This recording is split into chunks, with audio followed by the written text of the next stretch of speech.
Hello दोस्तों, good afternoon. स्वागत है आप सबका सुकृपा क्लासेज पर। दोस्तों, इस वीडियो में हम लोग रेलवे ग्रुप डी एग्जाम 2025 के एलसेप्ट में पूछे जा सकने वाले most important static GK, GS, science, miscellaneous और करंट अफेयर्स के मोस्ट इम्पॉर्टेंट क्वेश्चंस को सॉल्व करेंगे।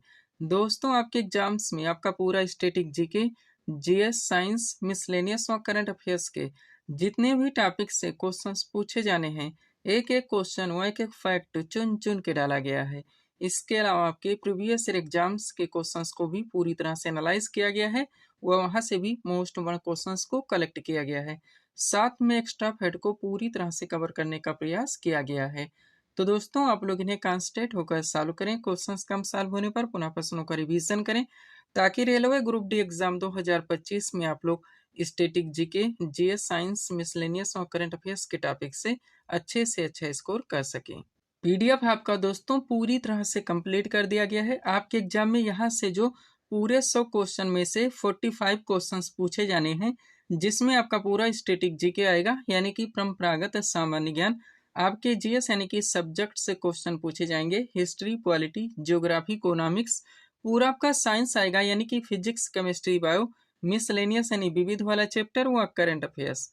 आपके पूरे पाठ्यक्रम को प्रिपेयर करके आपके पीडीएफ में कंप्लीट कर दिया गया है, जहां जहां से आपके एग्जाम्स में क्वेश्चंस बनने हैं। ये पीडीएफ हमारा दोस्तों एक सफिशिएंट पीडीएफ है, जिसको आप लोग रिवाइज करके कम से कम समय में अच्छे से अच्छा स्कोर कर सकते हैं। ओनली 50 रुपीज दोस्तों इस पीडीएफ की पेड फीस रखी गई है। व्हाट्सएप नंबर आप लोगों के सामने, जहां पर आप जुड़कर इस वैकेंसी का कंप्लीट पीडीएफ परचेज कर सकते हैं। तो चलिए दोस्तों, सीधे क्वेश्चंस की ओर चलते हैं। हम लोग वीडियो को स्टार्ट करेंगे स्टैटिक जीके के टॉपिक से।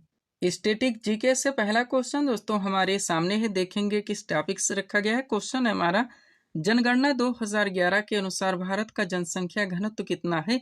करेक्ट आंसर होगा 382 व्यक्ति प्रति वर्ग किलोमीटर। स्टैटिक जीके से पहला क्वेश्चन दोस्तों हमारा किस टॉपिक से रखा गया है? जनगणना 2011 यानी कि सेंसस 2011 से आया हुआ है, जो कि आपका सुपर टॉपिक है, ट्रेंडिंग टॉपिक है। आपके एग्जाम्स के हर शिफ्ट में दोस्तों इस टॉपिक से क्वेश्चंस देखने को मिलेंगे। तो कंप्लीट सीट आपके सामने लगा दी गई है।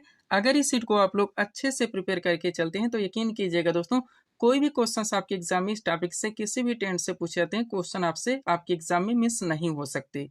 तो चलिए दोस्तों, इस सुपर टॉपिक को हम लोग पूरी तरह से कंप्लीट करना शुरू करते हैं। क्वेश्चन था हमारा, जनगणना 2011 के अनुसार भारत का जनसंख्या घनत्व कितना है? करेक्ट आंसर होगा 382 व्यक्ति प्रति वर्ग किलोमीटर। अब चलिए दोस्तों, इस सीट को थोड़ा सा अपने सामने करते हैं। देखिएगा, इंपॉर्टेंट पॉइंट्स के जरिए इस टॉपिक को बेसिक से लेकर सब कुछ क्रम से पूरी तरह से कंप्लीट किया गया है। पहला पॉइंट है हमारा, भारत में जनगणना की शुरुआत 1872 में लॉर्ड मेयो के कार्यकाल में हुई थी। वह भारत में नियमित जनगणना की शुरुआत 1881 में लॉर्ड रिपन के कार्यकाल में हुई थी। आगे बढ़ेंगे। स्वीडन 1749 में पहली बार आधुनिक विश्व में जनगणना कराने वाला देश है। वह अमेरिका 1790 में 10वीं जनगणना की शुरुआत कराने वाला देश है। और स्वतंत्र भारत की पहली जनगणना 1951 ईस्वी में हुई थी। हर फैक्ट, हर कंटेंट दोस्तों आप लोग अच्छे से प्रिपेयर करके चलेंगे। अगला पॉइंट है आपका, 2011 की जनगणना भारत की 15वीं जनगणना और स्वतंत्र भारत की 7वीं जनगणना थी। अगला पॉइंट, 2011 की जनगणना का आदर्श वाक्य तो हमारी जनगणना हमारा भविष्य था। वह 2011 की जनगणना के समय जनगणना आयुक्त की बात की जाए तो डॉक्टर सी चंद्रमौली थे। और 2011 की जनगणना की अनुमानित लागत तो 2200 करोड़ थी। ध्यान रखेंगे आप लोग। आगे बढ़ते हैं। अगला पॉइंट है दोस्तों हमारा, 2001 से 2011 ईस्वी के बीच भारत की जनसंख्या की 10वीं वृद्धि तो 17.7% रही। इस फैक्ट को आप लोग रट के रखेंगे। अगला पॉइंट, 1911 से 1921 ईस्वी के दौरान भारत में जनसंख्या की 10वीं वृद्धि तो ऋणात्मक रही। कितना?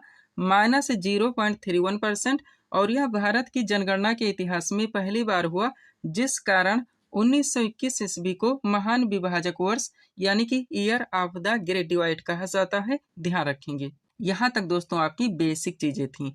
अब जनगणना 2011 से जो डाटा निकल के आया उसको आप लोग क्रम से पूरी तरह से कंप्लीट करेंगे। पहला पॉइंट, 2011 की जनगणना के अनुसार भारत की कुल जनसंख्या तो 1,21,08,54,977 है, यानी कि एक रूप में कहा जाए तो 121 करोड़ है।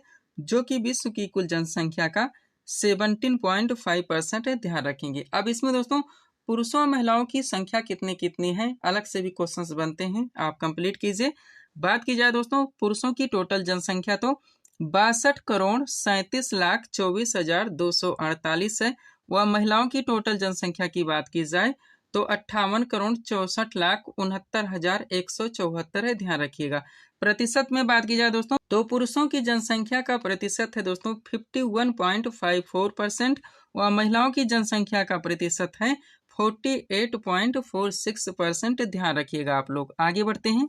अगला पॉइंट हमारा क्या दोस्तों, 2011 की जनगणना के अनुसार देश की कुल जनसंख्या में शहरी जनसंख्या की बात की जाए तो 31.2% है, जबकि ग्रामीण जनसंख्या की बात की जाए तो 68.8% है। ध्यान रखिएगा। अगला पॉइंट, 2011 की जनगणना के अनुसार सर्वाधिक जनसंख्या वाला राज्य तो उत्तर प्रदेश एवं न्यूनतम जनसंख्या वाला राज्य वो सिक्किम है। ध्यान रखेंगे। अब यही चीजें दोस्तों आप लोग केंद्र शासित प्रदेश में देखिए, जो भी डाटा दोस्तों हम लोग उठाएंगे सबसे पहले भारत का देखेंगे, उसके बाद में दोस्तों राज्यों का देखेंगे किस में ज्यादा है किस में कम है, उसके बाद में दोस्तों केंद्र शासित प्रदेश का। इस तरह से दोस्तों हम लोग क्रम से आगे बढ़ेंगे। देखिएगा 2011 की जनगणना के अनुसार सर्वाधिक जनसंख्या वाला केंद्र शासित प्रदेश तो दिल्ली है एवं न्यूनतम जनसंख्या वाला केंद्र शासित प्रदेश वो लक्षद्वीप है। ध्यान रखिएगा।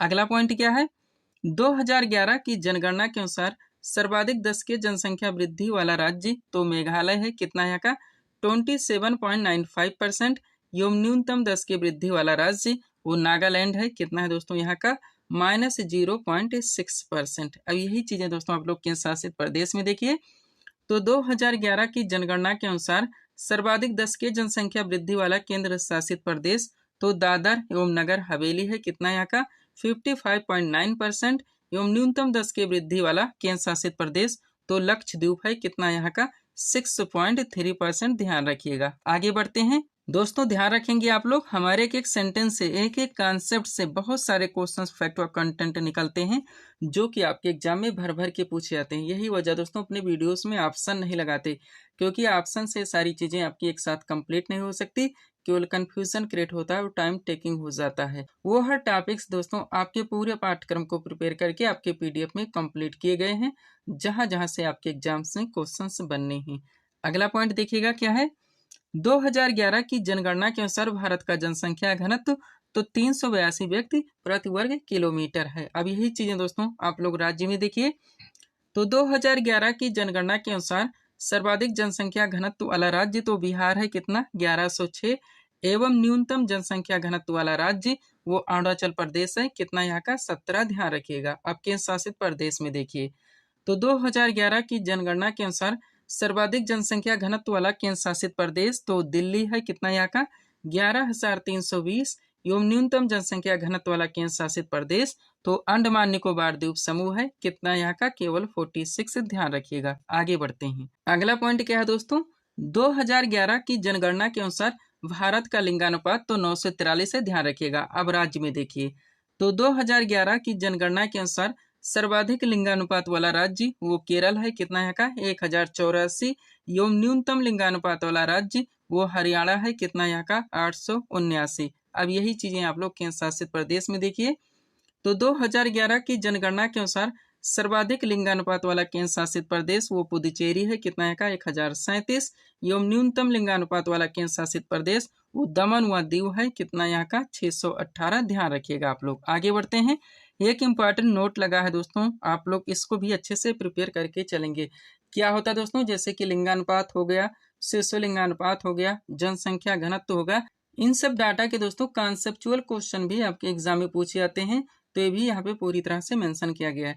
वो हर एंड हर फॉर्मेट से दोस्तों क्वेश्चंस को सेट करने का प्रयास किया जाता है, जैसे कि आपके एग्जाम्स में पूछे जाते हैं। देखिएगा नोट है हमारा, जन्म से लेकर 6 वर्ष की आयु तक प्रति 1000 बालकों की संख्या की तुलना में इसी आयु वर्ग में बालिकाओं की संख्या के अनुपात को शिशु लिंगानुपात कहते हैं। ध्यान रखिएगा। तो ये शिशु लिंगानुपात की दोस्तों डिफिनेशन है, यानी अब आप लोग दोस्तों शिशु लिंगानुपात कंप्लीट करेंगे। देखिएगा सबसे पहले भारत के शिशु लिंगानुपात की बात की जाए तो भारत का शिशु लिंगानुपात 919 है। अब राज्य में देखिए तो 2011 की जनगणना के अनुसार सर्वाधिक शिशु लिंगानुपात वाला राज्य तो अरुणाचल प्रदेश है, कितना यहाँ का 972।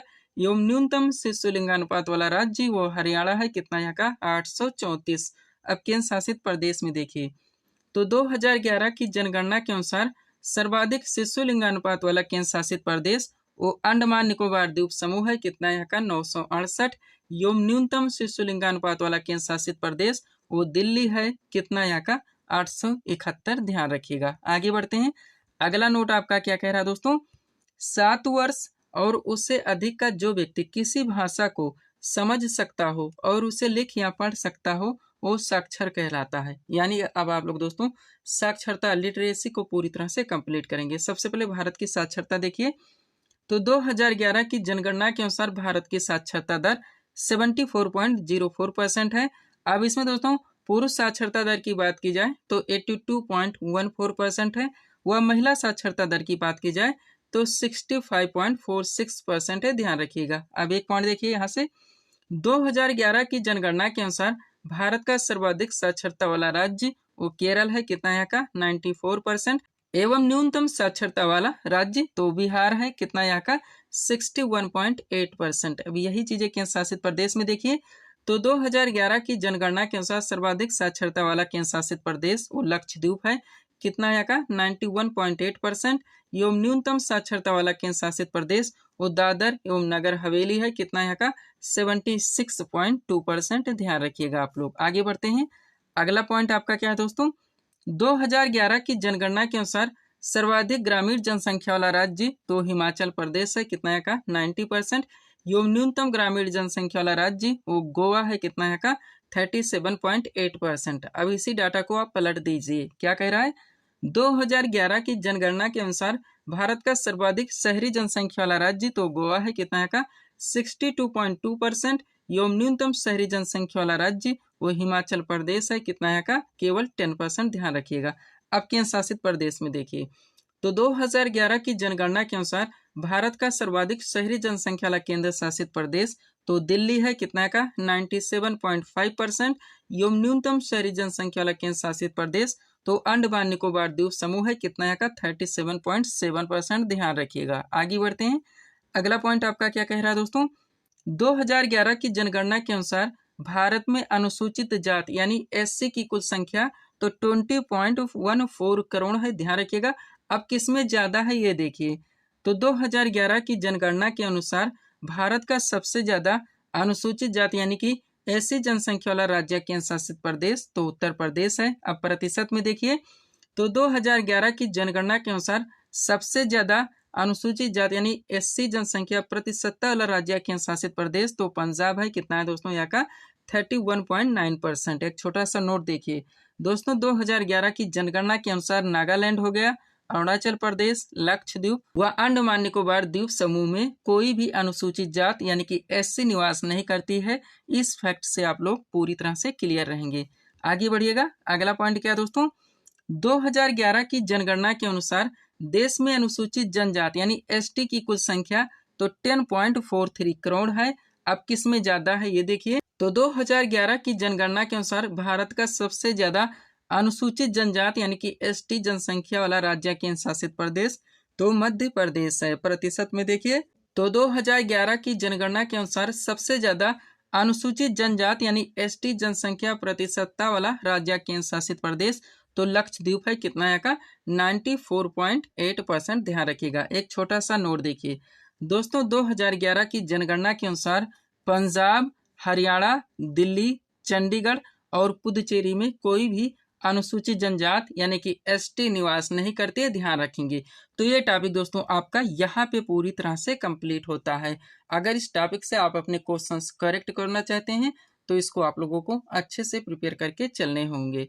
आगे बढ़ेगा दोस्तों, थोड़ा सा यहाँ पे 2021 की जनगणना के बारे में बात की जाएगी। हालांकि आप लोग जानते हैं ये जनगणना अभी हो नहीं पाई है, संभावित है कि 2026 में करवा ली जाएगी, लेकिन कभी भी दोस्तों ये जनगणना होगी 2021 के नाम से ही जानी जाएगी। तो इससे जुड़े आप फैक्ट देख लीजिए क्या है दोस्तों। 2021 की जो जनगणना होगी वो भारत की 16वीं जनगणना होगी और इसके जनगणना आयुक्त रहेंगे श्री विवेक जोशी। अगला पॉइंट, 2021 की जनगणना का आदर्श वाक्य रखा गया है जन भागीदारी से जन कल्याण। और 2021 की जनगणना भारत में पहली बार दोस्तों डिजिटल जनगणना होगी, ये भी आप लोग ध्यान रखेंगे। जो भी टॉपिक्स दोस्तों हमारे द्वारा जहाँ पे उठाए जाते हैं उनको वहीं पे हर टेंट से क्रम से पूरी तरह से कंप्लीट कर दिया जाता है।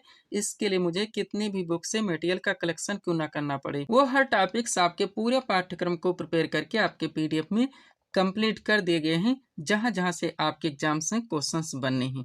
PDF के लिए दोस्तों ये हमारा व्हाट्सएप नंबर लगा हुआ है। बढ़ेंगे दोस्तों हम लोग स्टैटिक जीके के अगले टॉपिक की ओर। स्टैटिक जीके से अगला क्वेश्चन दोस्तों हमारे सामने ही देखेंगे किस टॉपिक से रखा गया। क्वेश्चन है हमारा, किस पंचवर्षीय योजना के दौरान इसरो की स्थापना हुई थी? करेक्ट आंसर होगा चौथी पंचवर्षीय योजना। स्टैटिक जीके का अगला क्वेश्चन दोस्तों हमारा किस टॉपिक से लग गया है? पंचवर्षीय योजना से आया हुआ, जो कि आपका सुपर टॉपिक है। बहुत सारे क्वेश्चंस फैक्ट व कंटेंट दोस्तों यहाँ से बनते हैं, जो कि आपके एग्जाम में कंटिन्यू पूछे जाते हैं। तो कंप्लीट सीट आपके सामने लगा दी गई है, अच्छे से आप लोगों को प्रिपेयर करके चलने हैं। चलिए शुरू करते हैं हम लोग। क्वेश्चन था हमारा, किस पंचवर्षीय योजना के दौरान इसरो की स्थापना हुई थी? करेक्ट आंसर होगा चौथी पंचवर्षीय योजना। क्वेश्चन का टॉपिक है हमारा भारत की पंचवर्षीय योजनाएं। अब चलिए दोस्तों इस सीट को थोड़ा सा अपने सामने करते हैं। देखिएगा इंपॉर्टेंट पॉइंट्स के जरिए इस टॉपिक को बेसिक से लेकर सब कुछ क्रम से पूरी तरह से कंप्लीट किया गया है। पहला पॉइंट है हमारा, भारत के प्रथम प्रधानमंत्री पंडित जवाहरलाल नेहरू द्वारा सन 1951 ईस्वी में देश में आर्थिक विकास को गति देने के लिए पंचवर्षीय योजना शुरू की गई थी। नेक्स्ट, भारत की पहली पंचवर्षीय योजना 1951 ईस्वी में शुरू हुई थी। पंडित जवाहरलाल नेहरू के द्वारा भारत में पंचवर्षीय योजना की अवधारणा पेश की गई थी। वह भारत ने रूस देश से पंचवर्षीय योजना को अपनाया था। क्लियर रहेंगे आप लोग। अगला पॉइंट, जोसेफ स्टालिन प्रथम व्यक्ति थे जिन्होंने सोवियत संघ में वर्ष 1928 में पंचवर्षीय योजना को लागू किया था। और पंचवर्षीय योजना बनाने का मुख्य कार्य तो योजना आयोग यानी कि प्लानिंग कमीशन का है। अब चूंकि दोस्तों योजना आयोग यानी कि प्लानिंग कमीशन की भी बात हुई, तो ये भी दोस्तों आपका सुपर कंटेंट है। तो यहाँ से जितने भी फैक्ट बनते हैं आप कंप्लीट कीजिए।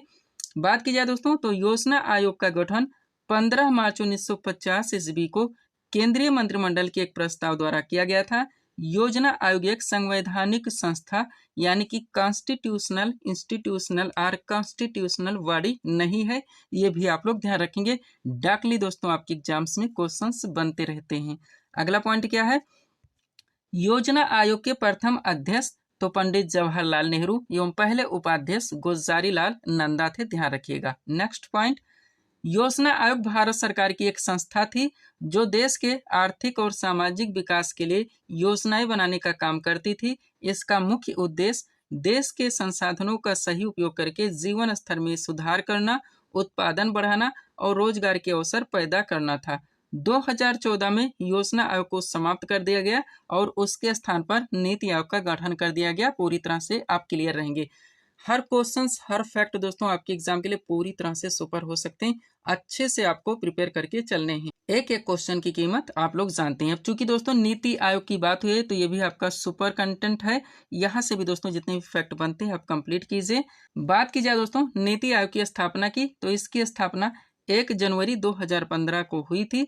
नीति का पूरा नाम भी बार बार पूछा जाता है, तो ध्यान रखेंगे, national institution for transforming India यानी कि राष्ट्रीय भारत परिवर्तन संस्थान। इसके प्रथम उपाध्यक्ष अरविंद पनघड़िया थे। प्रथम CEO की बात की जाए तो अमिताभ कांत थे।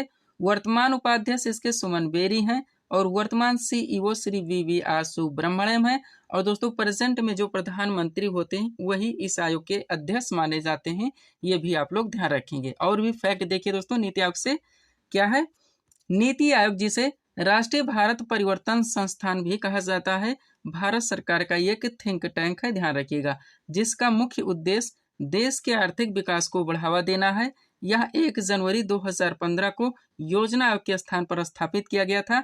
नीति आयोग का मुख्य कार्य केंद्र और राज्य सरकारों को रणनीतिक और तकनीकी सलाह प्रदान करना है ताकि देश में सतत विकास लक्ष्यों को प्राप्त किया जा सके, ध्यान रखिएगा। यहाँ तक दोस्तों आपकी बेसिक चीजें थी। अब चलिए सीधे टॉपिक पे चलते हैं दोस्तों। टॉपिक हमारा भारत की पंचवर्षीय योजनाएं। तो देखिएगा पॉइंट है हमारा भारत की पंचवर्षीय योजना। स्टार्ट करते हैं हम लोग। बात की जाए दोस्तों प्रथम पंचवर्षीय योजना की, तो इसकी अवधि थी 1 अप्रैल 1951 से लेकर 31 मार्च 1956 तक। मॉडल की बात की जाए तो ये हेराल्ड डोमर मॉडल पर आधारित थी। मुख्य उद्देश्य था इसका कृषि विकास। एक छोटा सा नोट देखिए दोस्तों, इस योजना काल के दौरान कई बड़ी सिंचाई परियोजनाएं लगाई गईं, जैसे कि भाखड़ा नांगल परियोजना, दामोदर नदी घाटी परियोजना और ब्यास परियोजना। ध्यान रखेंगे रिवाइज आपको अच्छे से करने हैं दोस्तों, बगैर रिवाइज के कुछ भी होने वाला नहीं है। एक बात ऑलरेडी कहना चाहेंगे दोस्तों, जितने भी स्टूडेंट्स पीडीएफ ले चुके हैं या ले रहे हैं दोस्तों, आप इसको अच्छे से रिवाइज कीजिए। पीडीएफ को इस फॉर्मेट में बनाया भी गया है कि आपको पढ़ने में भी अच्छा लगेगा और आपकी सारी चीजें कम से कम समय में पूरी तरह से क्लियर हो जाएंगी। आगे बढ़िएगा, बात की जाए दोस्तों द्वितीय पंचवर्षीय योजना की, तो इसकी समय अवधि थी 1 अप्रैल 1956 से लेकर 31 मार्च 1961 तक। मॉडल की बात की जाए तो पीसी महालनोबिस मॉडल पर आधारित थी। मुख्य उद्देश्य था इसका औद्योगिक विकास। नोट देखिए दोस्तों, द्वितीय पंचवर्षीय योजना के दौरान अनेक महत्वपूर्ण वृहद उद्योग जैसे कि राउरकेला, भिलाई और दुर्गापुर क्रमशः जर्मनी, रूस और ब्रिटेन के सहयोग से स्थापित किए गए। वह द्वितीय पंचवर्षीय योजना के दौरान भारत में मिश्रित अर्थव्यवस्था का विकल्प चुना गया था। ये भी आप लोग ध्यान रखेंगे। आगे बढ़िएगा, बात की जाए दोस्तों तृतीय पंचवर्षीय योजना की, तो इसका मुख्य उद्देश्य था आत्मनिर्भरता, कृषि एवं उद्योग का विकास। अब यहाँ से सुपर कंटेंट बनते हैं, देखिएगा दोस्तों। तृतीय पंचवर्षीय योजना अपने उद्देश्य को प्राप्त करने में असफल रही, इसलिए इसे एक असफल योजना माना जाता है। यही इतना दोस्तों बार बार पूछा जाता है। जिसके मुख्य कारण थे भारत चीन युद्ध 1962, भारत पाक युद्ध 1965 तथा भूतपूर्व सूखा 1966। अगला पॉइंट, तृतीय पंचवर्षीय योजना की असफलता के बाद सरकार को योजना अवकाश कब 1966 से लेकर 67 तक, 67 से लेकर 68 तक और 68 से लेकर 69 की घोषणा करनी पड़ी और इस अवधि में 3 वार्षिक योजनाएं तैयार की गईं। वह हरित क्रांति की शुरुआत तृतीय पंचवर्षीय योजना के दौरान की गई थी। ये भी आप लोग ध्यान रखेंगे। आगे बढ़ते हैं, चौथी पंचवर्षीय योजना की बात की जाए दोस्तों, तो समय अवधि थी इसकी 1969 से लेकर 1974 तक। मॉडल की बात की जाए तो DR गाडगिल मॉडल पर आधारित थी और मुख्य उद्देश्य था इसका स्थिरता के साथ आत्मनिर्भरता एवं कृषि तथा सिंचाई पर महत्व। अब 3 क्वेश्चन यहाँ से सुपर बनते हैं। पहला देखिएगा, किस पंचवर्षीय योजना में 14 बैंकों का राष्ट्रीयकरण किया गया? तो चौथी पंचवर्षीय योजना थी। नेक्स्ट, किस पंचवर्षीय योजना में भारत की कृषि वृद्धि दर सर्वाधिक रही? तो भी चौथी पंचवर्षीय योजना थी। और किस पंचवर्षीय योजना के दौरान इसरो की स्थापना हुई थी? तो भी चौथी पंचवर्षीय योजना थी। ध्यान रखिएगा। पांचवी पंचवर्षीय योजना देखिएगा दोस्तों, समाधि की बात की जाए तो इसकी समाधि थी 1974 से लेकर 1979 तक। मुख्य उद्देश्य था इसका गरीबी उन्मूलन और आत्मनिर्भरता पर बल। अब 2 क्वेश्चन सुपर हैं। पहला, किस पंचवर्षीय योजना में पहली बार गरीबी हटाओ का नारा दिया गया? तो पांचवी पंचवर्षीय योजना थी। ध्यान रखिएगा, हजारों बार पूछा गया, आप लोग जानते हैं। और कौन सी पंचवर्षीय योजना जो केवल 4 वर्ष ही चली थी? तो भी पांचवी पंचवर्षीय योजना थी। ये भी आप लोग ध्यान रखिएगा। आगे बढ़ते हैं, बात की जाए दोस्तों छठी पंचवर्षीय योजना की, तो समय अवधि थी इसकी 1980 से लेकर 1985 तक। मुख्य उद्देश्य था इसका गरीबी उन्मूलन और रोजगार में वृद्धि। अब यहाँ से पहला पॉइंट देखिएगा, किस पंचवर्षीय योजना में समन्वित ग्रामीण विकास कार्यक्रम शुरू हुआ था? तो छठी पंचवर्षीय योजना थी। ध्यान रखिएगा। अगला पॉइंट, छठी पंचवर्षीय योजना के दौरान जनसंख्या वृद्धि को नियंत्रित करने के लिए परिवार नियोजन कार्यक्रम शुरू किया गया। इस योजना में विकास के नेहरू मॉडल को अपनाया गया था। ये भी बार बार पूछा जाता है। और सुपर कंटेंट आपका, छठी पंचवर्षीय योजना के दौरान शिवरामन समिति की सिफारिश पर कब 1982 में क्या राष्ट्रीय कृषि एवं ग्रामीण विकास बैंक यानी कि नाबार्ड की स्थापना हुई थी? ध्यान रखेंगे। अब नाबार्ड का फुल फॉर्म भी ध्यान रखिए दोस्तों, बार बार पूछा जाता है। हालांकि ये सारी चीजें करंट में भी मेंशन की गई हैं। तो नाबार्ड का पूरा नाम होता है दोस्तों national bank for agriculture and rural development, यानी कि राष्ट्रीय कृषि एवं ग्रामीण विकास बैंक। ध्यान रखेंगे आप लोग। आगे बढ़ते हैं, बात की जाए दोस्तों सातवीं पंचवर्षीय योजना की, तो समय अवधि थी इसकी 1985 से लेकर 1990 ईस्वी तक। मुख्य उद्देश्य था इसका रोजगार, शिक्षा तथा जन स्वास्थ्य का विकास। आठवीं पंचवर्षीय योजना की बात की जाए, समय अवधि थी इसकी 1992 से 1997। मॉडल की बात की जाए तो जॉन डब्ल्यू मूलर मॉडल पर आधारित थी और मुख्य उद्देश्य था इसका मानव संसाधन का विकास। नौवीं पंचवर्षीय योजना की बात की जाए, समय अवधि थी इसकी 1997 से 2002 और मुख्य उद्देश्य था इसका न्यायपूर्ण वितरण एवं समानता के साथ विकास। ध्यान रखिएगा। आगे बढ़ते हैं, 10वीं पंचवर्षीय योजना की बात की जाए दोस्तों, तो समय अवधि थी इसकी 2002 से 2007 और मुख्य उद्देश्य था गरीबी और बेरोजगारी को समाप्त करना एवं अगले 10 वर्षों में प्रति व्यक्ति आय दोगुनी करना। 11वीं पंचवर्षीय योजना की बात की जाए तो समयावधि थी इसकी 2007 से 2012 और मुख्य उद्देश्य था इसका तीव्रतम एवं समावेशी विकास। लास्ट यानी 12वीं पंचवर्षीय योजना की बात की जाए तो समयावधि थी इसकी 2012 से 2017 और मुख्य उद्देश्य था इसका तीव्र समावेशी और सतत विकास। ध्यान रखिएगा। तो इस टॉपिक को आप लोगों को यहाँ तक पूरी तरह से क्लियर करके चलने हैं। इसके बाद में आप लोग जानते हैं दोस्तों कि पंचवर्षीय योजनाएं समाप्त कर दी गई और उसके स्थान पर नीति आयोग का गठन कर दिया गया, जिसके बारे में आप पूरी तरह से दोस्तों अभी प्रिपेयर कर चुके हैं। पीडीएफ के लिए दोस्तों ये हमारा व्हाट्सएप नंबर लगा हुआ है। बढ़ेंगे दोस्तों हम लोग स्टैटिक जीके के अगले टॉपिक की ओर। स्टैटिक जीके का अगला क्वेश्चन दोस्तों हमारे सामने ही देखेंगे किस टॉपिक से रखा गया है। क्वेश्चन है हमारा, त्रिस्तरीय पंचायती राज व्यवस्था का सुझाव किस समिति ने दिया? करेक्ट आंसर होगा बलवंत राय मेहता समिति ने। स्टैटिक जीके का अगला क्वेश्चन दोस्तों हमारा किस टॉपिक से लग गया? पंचायती राज व्यवस्था से। ये भी आपका सुपर टॉपिक है। कंटिन्यू आपके एग्जाम्स के हर शिफ्ट में दोस्तों यहाँ से क्वेश्चन देखने को मिलेंगे। तो कंप्लीट सीट आपके सामने लगाई गई है, अच्छे से आप लोगों को प्रिपेयर करके चलने हैं। चलिए शुरू करते हैं हम लोग। क्वेश्चन था हमारा, त्रिस्तरीय पंचायती राज व्यवस्था का सुझाव किस समिति ने दिया? करेक्ट आंसर होगा बलवंत राय मेहता समिति ने। क्वेश्चन का टॉपिक है हमारा पंचायती राज व्यवस्था। अब चलिए दोस्तों इस सीट को थोड़ा सा अपने सामने करते हैं। देखिएगा इंपॉर्टेंट पॉइंट्स के जरिए इस टॉपिक को बेसिक से सब कुछ क्रम से पूरी तरह से कंप्लीट किया गया है। पहला पॉइंट है हमारा, पंचायती राज व्यवस्था भारत में स्थानीय स्वशासन का एक विकेंद्रीकृत रूप है। यह ग्रामीण समुदायों को सशक्त बनाने और जमीनी स्तर पर लोकतंत्र को बढ़ावा देने के लिए पेश की गई थी। क्लियर रहेंगे। अब आप लोग जानते हैं दोस्तों कि पंचायती राज व्यवस्था में 3 स्तर होते हैं। तो पहले इसको देखिए। पॉइंट हमारा, पंचायती राज व्यवस्था में 3 स्तर होते हैं, ग्राम पंचायत, पंचायत समिति और जिला परिषद। ध्यान रखिएगा। आगे बढ़ते हैं। अब यहाँ से दोस्तों एक एक पॉइंट को आपको अच्छे से प्रिपेयर रखने। देखिएगा पहला पॉइंट है, भारत में प्रतिवर्ष 24 अप्रैल को राष्ट्रीय पंचायती राज दिवस मनाया जाता है। इस दिवस का मुख्य उद्देश्य स्थानीय शासन के महत्व के बारे में जागरूकता बढ़ाना है। पंचायती राज व्यवस्था को 73वें संविधान संशोधन 1992 के द्वारा संवैधानिक दर्जा प्रदान किया गया। पंचायती राज व्यवस्था सर्वप्रथम 2 अक्टूबर 1959 को राजस्थान के नागौर जिले से आरंभ की गई। त्रिस्तरीय पंचायती राज व्यवस्था का सुझाव बलवंत राय मेहता समिति के द्वारा दिया गया था। संविधान की 11वीं अनुसूची में इसे डाला गया है। टोटल दोस्तों इसमें 29 कार्यों को शामिल किया गया है और लॉर्ड रिपन को भारत में स्थानीय स्वशासन का जनक माना जाता है। ये भी आप लोग ध्यान रखेंगे। आगे बढ़िएगा।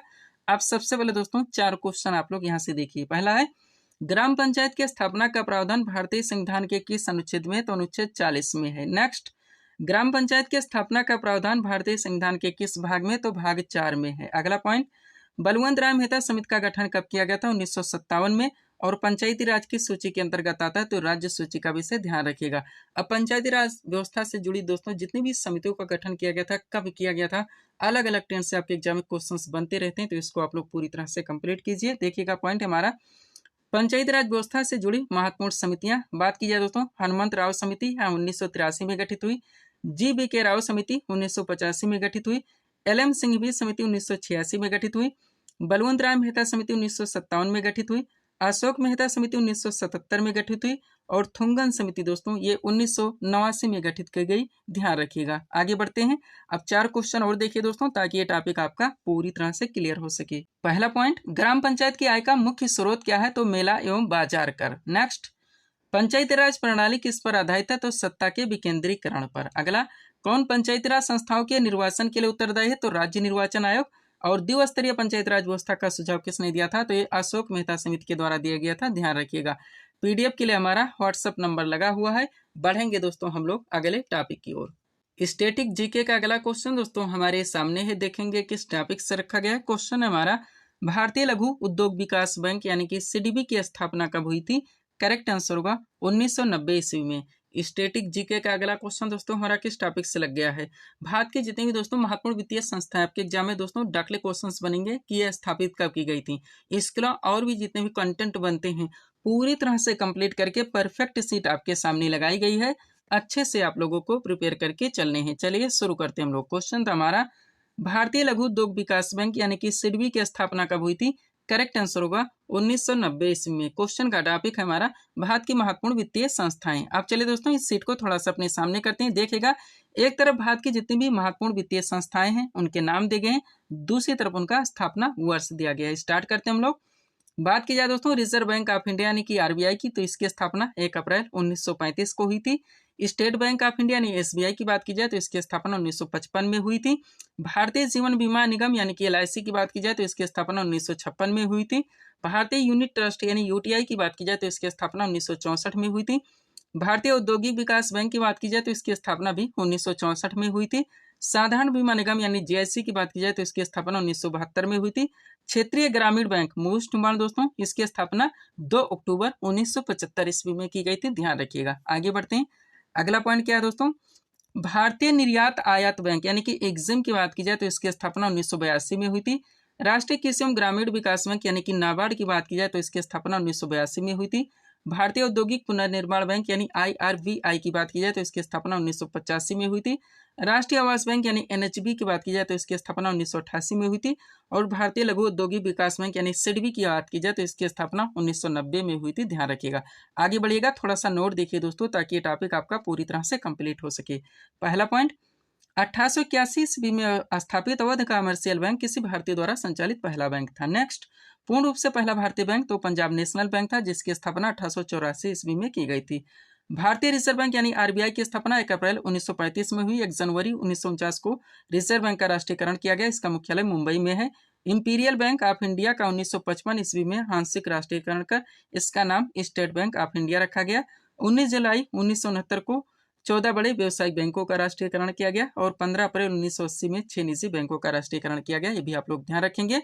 पीडीएफ के लिए दोस्तों ये हमारा व्हाट्सएप नंबर लगा हुआ है। बढ़ेंगे दोस्तों अब हम लोग साइंस के क्वेश्चंस की ओर। दोस्तों इस वीडियो में साइंस के जिस टॉपिक से क्वेश्चन लगाए गए हैं वो आपका सबसे ज्यादा वेटेज का टॉपिक है यानी कि बायो का टॉपिक। वहां से दोस्तों ये सुपर क्वेश्चंस हैं जो कि आपके हर वनडे एग्जाम्स में पूछे जाते हैं, पूरी तरह से ट्रेंड में रहते हैं। एक एक क्वेश्चन दोस्तों आपके एग्जाम के लिए पूरी तरह से सुपर हो सकते हैं।